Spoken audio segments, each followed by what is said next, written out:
couple of days ago, we got a huge Red Dead Redemption announcement. This is something that a lot of people have been anticipating, getting excited about in recent weeks because of the reports, rumors, and leaks that have emerged in recent memory. Obviously, a Red Dead Redemption remaster has been rumored for a couple of years now.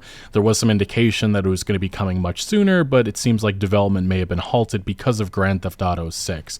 Whether that was a separate project or it was always this, we don't really know, but regardless, a lot of people were just not expecting what was announced, and that is just a re-release of Red Dead Redemption on the Nintendo Switch and PlayStation 4. Rockstar Games calling the PlayStation 4 a modern system, which is just kind of weird because it's a 10-year-old system, came out a couple of years after Red Dead Redemption debuted in 2010, so just a lot of people very puzzled by the decision-making that's happening at Take-Two Interactive and Rockstar Games with this. And also what's notable is that this isn't even developed by Rockstar Games, and it's not being called a new port, it's not being called a re-release, not a remaster. It's being called a new conversion by Double 11 Studios, the developers that are most notable for their work on Fallout 76, Rust Console Edition, and I think they worked on Crackdown 3 a while back as well. So this is something that was unexpected, and especially at that price point, a lot of people were very upset, and if you look to the trailer for this announcement, it has over 100,000 dislikes. Just a lot of people extremely disappointed with Rockstar Games, and I understand that there have been some people defending this, some people saying that Double 11 really worked hard to get this ported over to the PlayStation 4 and Switch, and I'm sure they worked hard. But when you have other remasters, other remakes being released sometimes for less money, and then you have this port that's being sold for $50, that's just ridiculous in my opinion. And then you can even look at Take-Two Interactive. A couple of years ago, they released a pretty substantial upgrade to Mafia.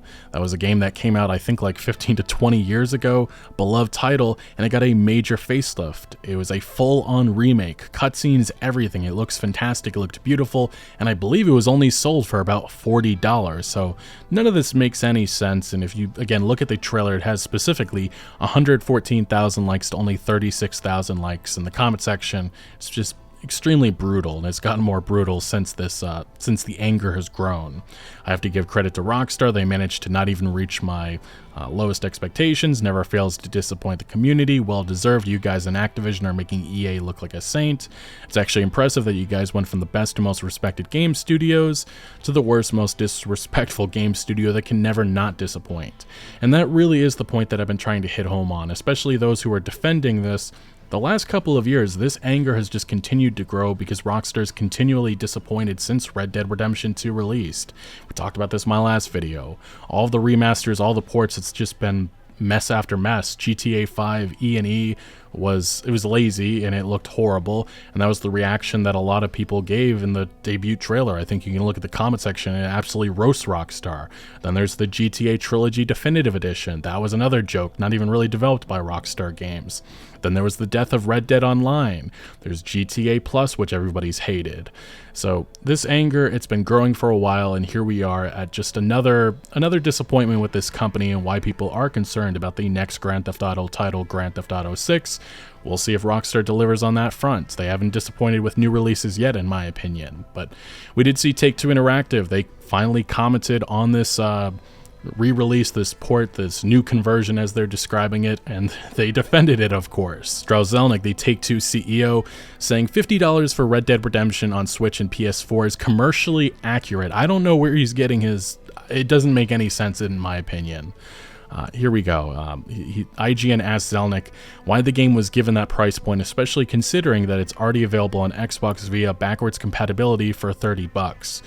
With Undead Nightmare available for $9.99. That's just what we believe is the commercially accurate price for it. There's just, I don't see any evidence that that makes any sense, especially with this not even releasing on current-gen consoles, like the Xbox Series X or PlayStation 5. This is a PS4 release that just... It should have came years ago, and even then, it just doesn't make any sense at all, the price.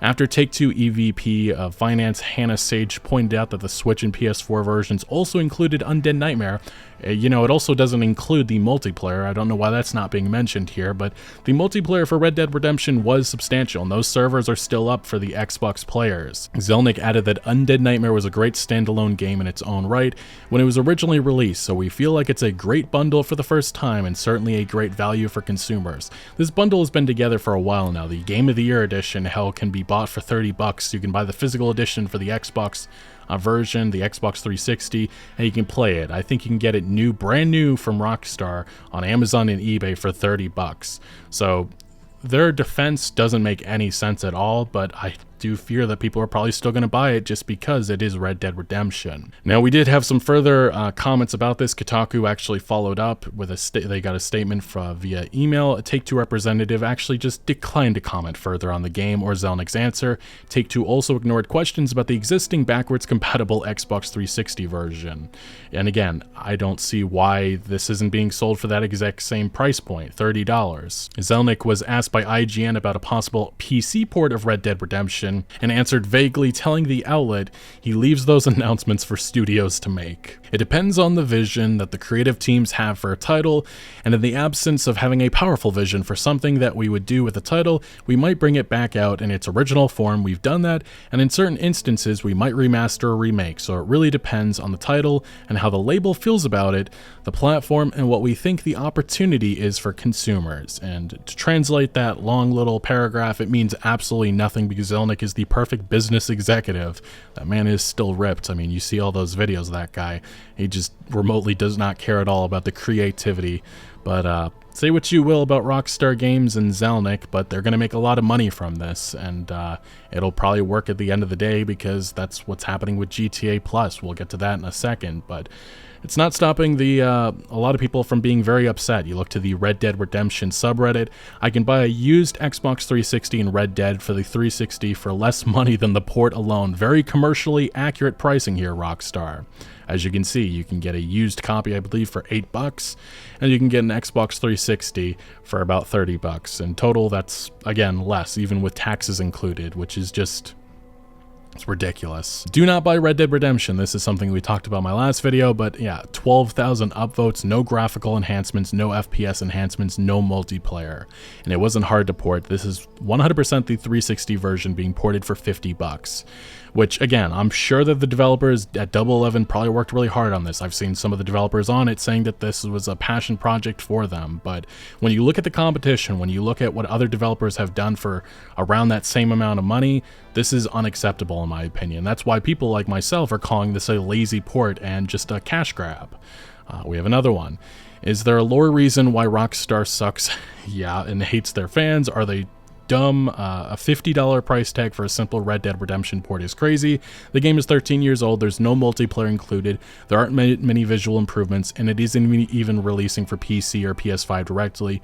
What is Rockstar thinking? They're thinking money signs, and I kind of fear for this, because if this ends up being successful, we'll probably see other remasters. Maybe Grand Theft Auto 4 will get the same treatment, and it's so bad. It's such a bad precedent in my opinion, especially because other developers could learn from this nonsense and do the same BS. But we also have another one. We actually did see Roger Clark getting asked about this. The voice actor, not the voice actor, the performance actor for Arthur Morgan in Red Dead Redemption 2. Roger's already got on my ass for calling him a voice actor in the past. Apologies, Roger. They did a lot of extensive work on Red Dead, guys. But Roger said, he was asked, what is your opinion about the announcement from Rockstar about RDR1? Cool, more people will have access to a great game. Which, again, if there's a positive way to look at it, that's the best way you can think about this. Yeah, but it's just a port, not even a remaster, and Roger says you want to complain about it, ask Rob Wiedoff where his residual checks for it are, LOL. And yeah, another thing that, especially with the writing and the actor strikes that are going on right now, another point that people are making about the video game industry and the fact that there isn't residuals for the actors, and I don't believe the developers make any money off of these other sales and stuff, which I'm sure will become a topic of discussion in the years to come. Now, if you're at all interested in seeing how this compares to the original version that you can also get backwards compatible in the Xbox, here is some side-by-side stills that have been released by Rockstar, and I don't know, in some of these images it actually looks better on the original, but I mean, we can skip through a couple of these if we have the time here, but I'll try to. Let's see if I can. Yeah, I mean, the textures, there's nothing has been improved graphically. It just, and in some of them, I just feel like the saturation has been brought up a little bit. That's really the only difference. In the lighting, maybe there's some graphic effects. As you can see, there's some grass here in the remastered, but it's not much more than that. Here we have another shot in which the textures still look the exact same. The only difference it looks like is the brightness of this scene. I mean, and then, yeah, in some of these stills, it looks better in the original, in my opinion. And it also could just be the time of day that these images are taken during the game. So, again, there's nothing visually that seems to have been improved here. I mean, there may be a couple of things that look slightly better depending on the scene, but they also look slightly worse depending, I guess. So, this is too early to say, but again, this is releasing in about a week, and it doesn't warrant the $50 price tag. That's something that I've been trying to hit home on. Now, for those who do play on PC, I should have acknowledged this last video, but there are some awesome emulations for Red Dead Redemption now on PC. The Xenia project, I believe it runs at, like, you can get 60 FPS or unlock the FPS. It actually looks quite stunning. Digital Foundry did a full-on breakdown of it, so there is a remaster for PC available, just not obviously via official means. And maybe that changes in the future, maybe there's a port planned, but thus far there's been no indication from Rockstar and Take-Two. Now, Red Dead Redemption was not the only thing that was brought up in this recent investor call from Take-Two Interactive, because we also got some remarks in regards to GTA Online, and specifically GTA Plus. For what it's worth, GTA Online is still rolling in cash. It has more players than ever.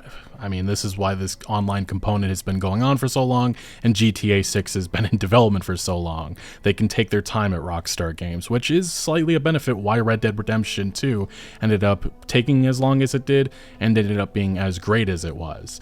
In my opinion, obviously. Some people have some other perspectives on that, but mine is that I think Red Dead Redemption 2 is an all-time great game. But yeah, in recent memory, GTA Plus has been under controversy, especially because like almost 200 cars were removed and they were put behind the GTA Plus paywall. And even before then, the GTA Online community has been upset with some of the paywalls that Rockstar has given to the subscription service in the past, such as, I think it was the Cayo Perico heist.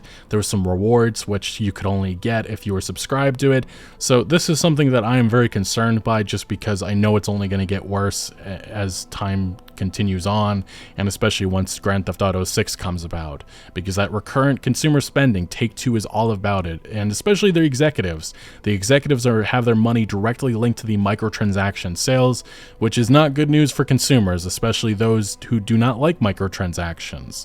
Now, Take-Two's Strauss Zelnick was asked in a recent interview, GamesMeet, recurrent consumer spending is high. What do you think of the value of subscription revenue versus a battle pass model? I assume you're not fans of subscriptions. And Zelnick responded, we're not at all opposed to subscriptions. You have to offer consumers great value. GTA Plus has a subscription program that's continuing to grow. Consumers like it. We continue to add features. So if you can offer something powerful to consumers, there can be a great benefit. And you know what's more powerful than anything? Paywalling stuff that was previously released. And I don't think it's that consumers like it, it's that consumers feel like they're obligated to have it, especially those who have spent hundreds, maybe thousands of hours with GTA Online. They feel an obligation to be subscribed to that, and it has worked. GTA Online is one of the biggest online live services to date, and it's only going to get bigger with GTA Plus, and I fear for the future of this industry, and especially with how monetization will be handled with Grand Theft Auto 6. Now, we also did have some remarks in regards to GTA 6 once again. It really wasn't anything too substantial, but we did get more hints from Take-Two at a late 2024 or early 2025 release.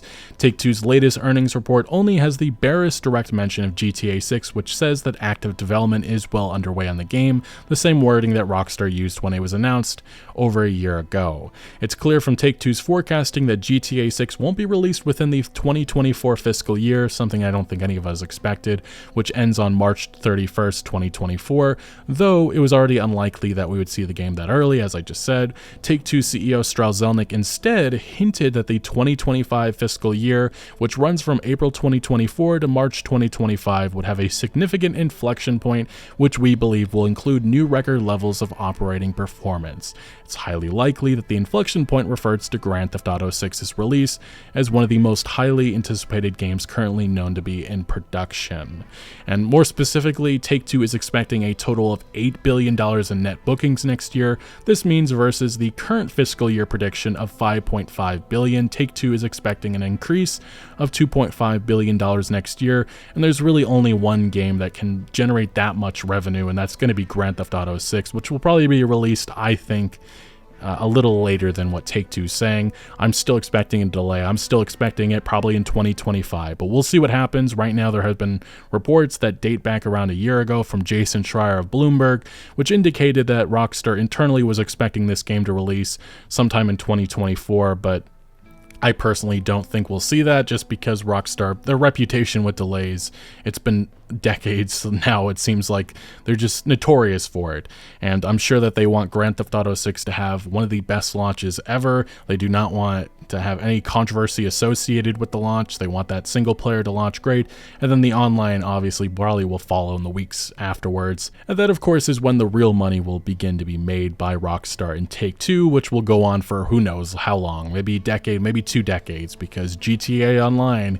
I'm sure they have grand plans for that online component. Anyways, some rather interesting comments coming from Take-Two. What do you make of their defense of the Red Dead Redemption $50 port and GTA Plus, as well as when do you think Grand Theft Auto 6 is actually going to be coming out? I personally think that there are inevitable delays, but maybe this is the first time that Rockstar actually lands on a release date and sticks to it. But let me know your thoughts down in the comment section below. But thank you for watching. Make sure to leave a like if you did enjoy this video or if you found any informative value, and consider subscribing for more videos like this, and I'll see you later.